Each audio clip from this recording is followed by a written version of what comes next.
anyone to do anything in Islam against their will. It's a very important message that we Muslims seem to forget. Because the Islam fundamentally, what I said, it's about the heart. The Prophet came to give a shifa, a cure for the heart. If you're forcing someone, it's never embedded in the heart. And it never becomes part of the behavior. And so our concept of human rights, and we have, before the Magna Carta and the international various kind of human rights instruments that there have been, before all of that, you know, in Islam, la ikraha fi din, no compulsion in religion. Okay, the sanctity of human life. It's so sad today when you see Islam associated with terror. When the first maqasid of the Sharia, this is what we call, you know, Islam has 5 core objectives in terms of its legal system. The first of those maqasid is the protection of the sanctity of human life. Before the protection of faith. Before faith comes life. That's because we've only got one life. Our life is the most important thing that we have, and whatever we can do to safeguard a life, even if it means doing things against what Islam teaches, you have to protect human life. And just one of the verses in the 5th chapter of the Quran, if anyone killed a person, not in retaliation of murder, to spread mischief in the land, it would be as if they killed the whole of humanity. And if anyone saved a life, it would be as if they saved the whole of humanity. And you know, this is so fundamental to the message of the Prophet also.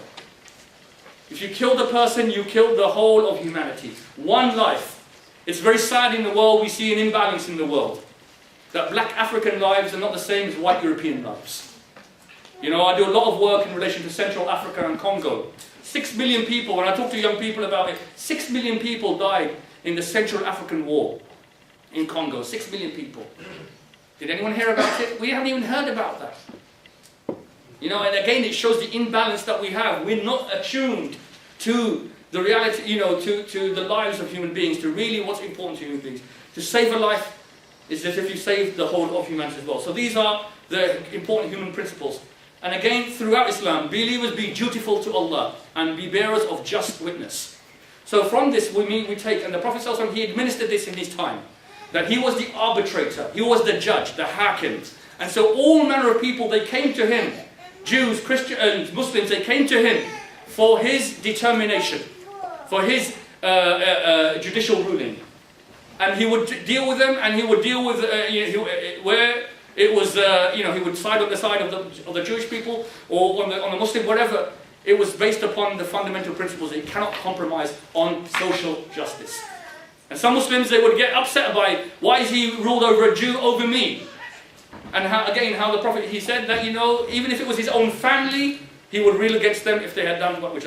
Do not allow your hatred of other people turn you away from justice. Deal justly, for it is closest to piety. Have fear of Allah, Allah is aware of what you do. And so important lesson here is that in Islam, justice and piety, you cannot have Islam without what we call adl, justice. It's incompatible. Unfortunately, you see it.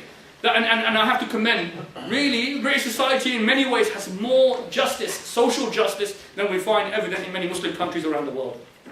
And again, because we've gone away from our core values. And again, these are our home human rights principles. None of you truly believes until you love for your brother what you love for yourself. I, as a Muslim, cannot be content and happy that another person does not have the same, afforded the same security, opportunity, and life as myself as well. And this, again, an important principle: show forgiveness, enjoy what is good, and turn away from the foolish. Now, there's a very important story which accompanies this verse. This is in one of the battles in which the Prophet, peace be upon him, fought. This is the battle of Uhud, second battle that took place in the history of Islam. 70 of his companions were killed that day. They suffered a defeat. He himself was assaulted. His face was smashed. The enemy were vehement in trying to kill him. He was injured. And one of his companions, they then said to him, send a curse upon the enemy. Send your curse. In such a difficult time. Imagine being assaulted hour upon hour, people trying to kill you. Your own beloved friends and companions and family members have been killed. Curse them. He says, I have not been sent to curse the people. And then he said, forgive my people, they do not know what they do. And this is it. خذوا عفو وأمر بالمعروف وأعرض عن الجاهلين. Show forgiveness, enjoin what is good, and turn away from the foolish. And the ayahs, the verses in the Quran relating to peace and reconciliation, you know, they are so phenomenal. The number of verses which relate to this. And I suppose the story which reflects, perhaps, and I'm not going to take up much more time, so I think we're looking a bit tired now. The story which perhaps reflects the most mercy that was shown by the Prophet, peace be upon him. He was asked, what was the most difficult day for you? In all your life, in all your times, what was the most difficult day for you? Was it the day of Uhud, as I mentioned, where your companions were killed and you were assaulted? He says, no, this wasn't the most difficult day. The most difficult day was the day that I went to Ta'if. The Prophet, peace be upon him, for 13 years he was calling the people in Mecca. They weren't listening to him. They were persecuting him, torturing and abusing and killing his companions. So he thought, after a very difficult period, after he lost his wife and his main supporter, who was his uncle, Abu Talib, a non-Muslim, he thought, okay, let me leave Mecca, go to a neighbouring town called Ta'if. Maybe the people, their disposition is a bit softer, maybe they'll listen to me there. So he went to Ta'if with this hopeful, aspiration that the people will be guided and he will have haven there in this town. When he arrived there, the Meccans had already sent out news he's coming, a troublemaker's coming. So the people, they were ready for him. And as he came down the main thoroughfare, they sent out the slaves, the children, all the people, and they stoned the Prophet, peace be upon him. And they stoned him and his companion out of town, drenching his body in blood. All his clothes drenched in blood. And as they ran out of town, and you remember the aspiration that he said that, these people, maybe they're going to listen to us. Out of town, they took some refuge.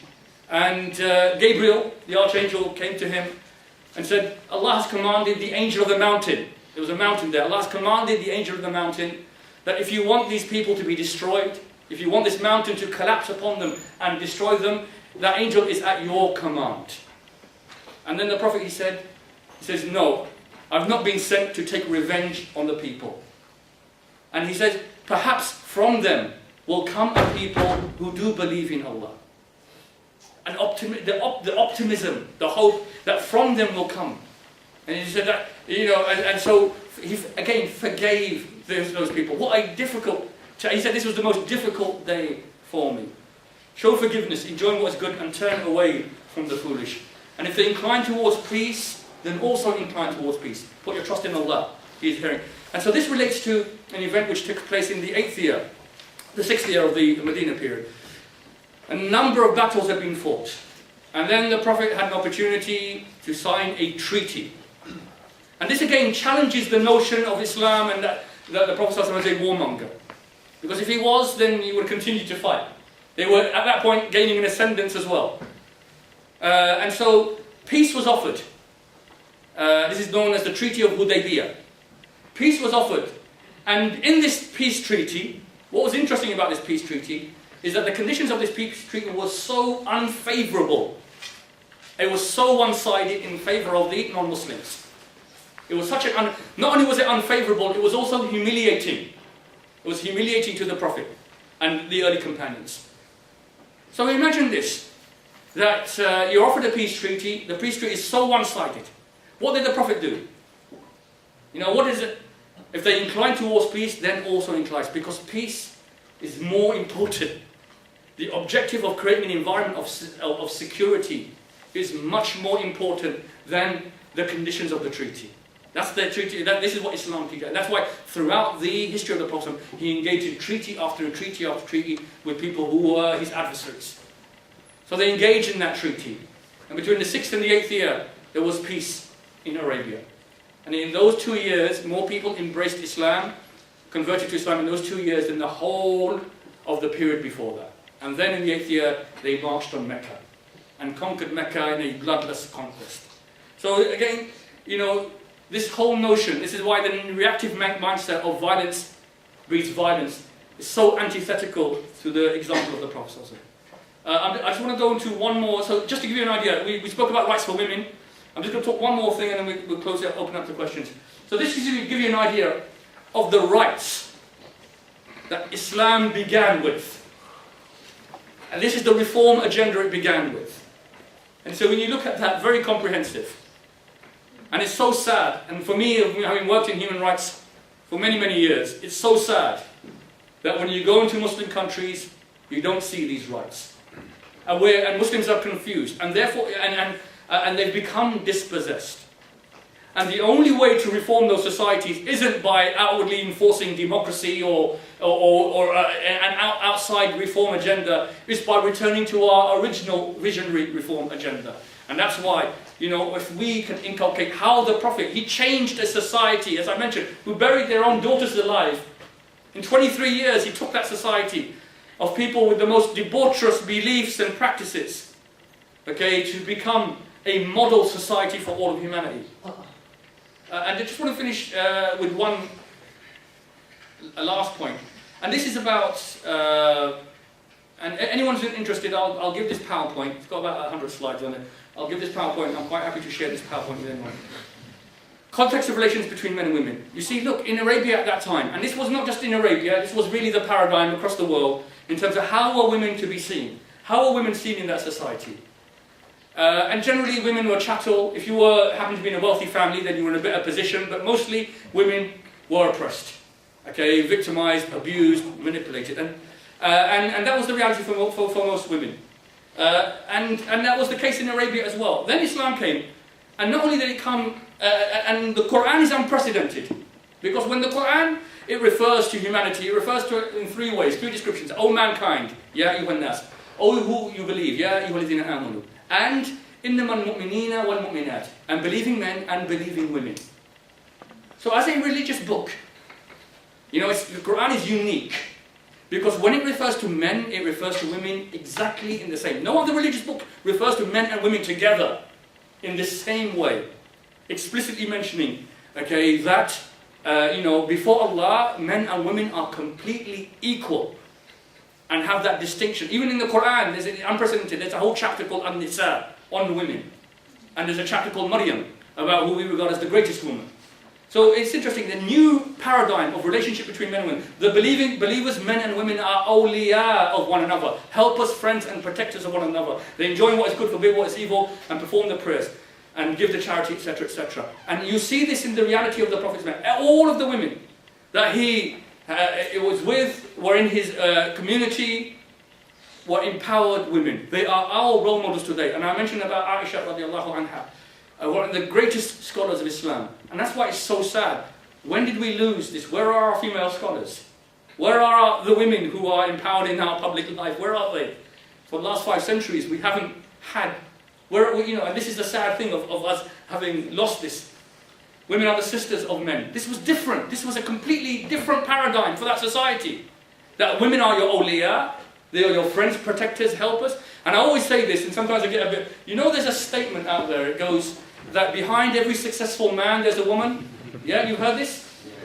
What do you think of that statement? Anyone? True. Sexist. Okay, sexist. Alright. I think it's a lie. Personally, I think it's a lie. Behind every successful man is a woman. It's a lie. Because the Islamic model is that she's at your